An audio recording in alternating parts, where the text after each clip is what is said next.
So what if I told you that there is a whole group of people in Australia that care nothing more than about how good that beef and lamb you eat is? Would you believe me? Yeah, a few nodding heads. Well, guess what? I'm one of 12 people in Australia that currently focus on meat science. So my whole job is to basically turn what you see walking around the show, these lovely animals, into that product that you like eating on your plate. That's a little bit morbid, isn't it, really? Yeah? No?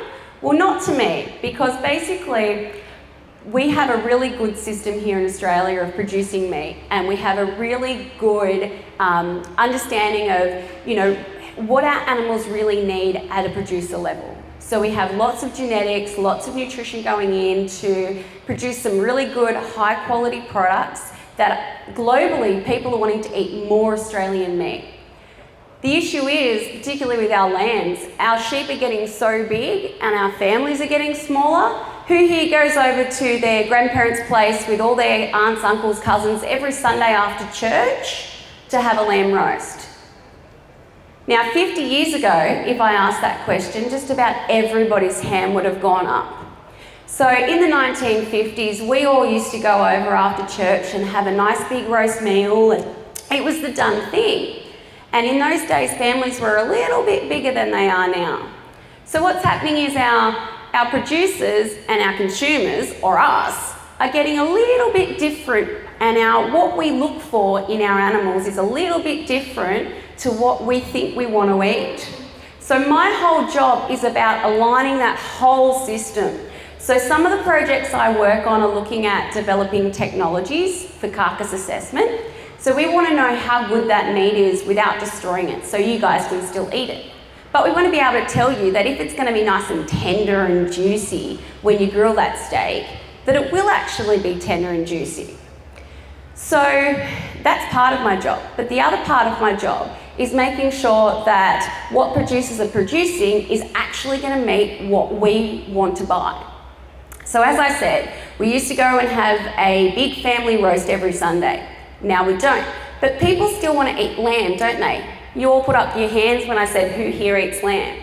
So part of my job is looking at how we actually take some of these lamb carcasses that are getting bigger and bigger and bigger, and how do we actually take those and make them into a meat product that we would be interested in eating. So that's called value adding. We're looking at value adding. We're looking at what the nutritional value of a lot of those cuts is. So we all know that iron and zinc are really good for us, yeah?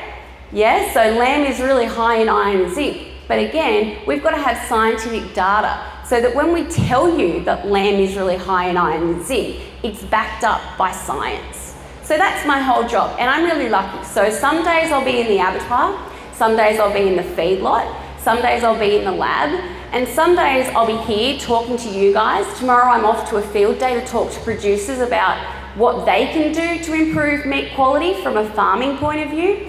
And then some days I'm talking to processors. So it's a really varied job, and I get to work with a lot of different people right the way across the beef industry and the lamb industry, because I'm mainly focused on red meat.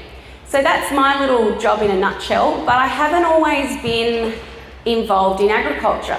So like many of our young farming champions here today, I actually grew up not on the land. I'm a Gosford girl, so for those of you who don't know where Gosford is, it's about an hour and a half north of Sydney, right on the coast. So I gave up all my beautiful beaches and my summers going down and having a swim for the dusty, hot summers of the Central West at Cowra.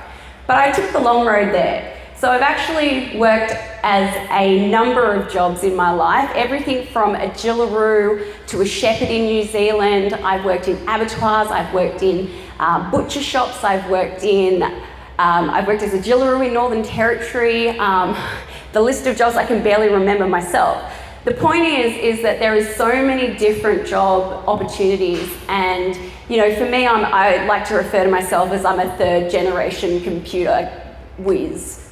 That's my claim to fame. Everyone says, oh, like I'm a 5th generation cotton farmer, I'm a 3rd generation, beef farmer, and I'm a 3rd generation computer whiz. So even if, you don't see yourself as being involved in agriculture, there's always a part of agriculture that allows you to kind of do what your passion is, and follow some different kind of routes, because the more food we need to produce to make for the global demand, particularly for protein, which Australia's really good at producing protein on a mass scale. So that's everything from your really high protein grains like soy, right the way through to our animal products.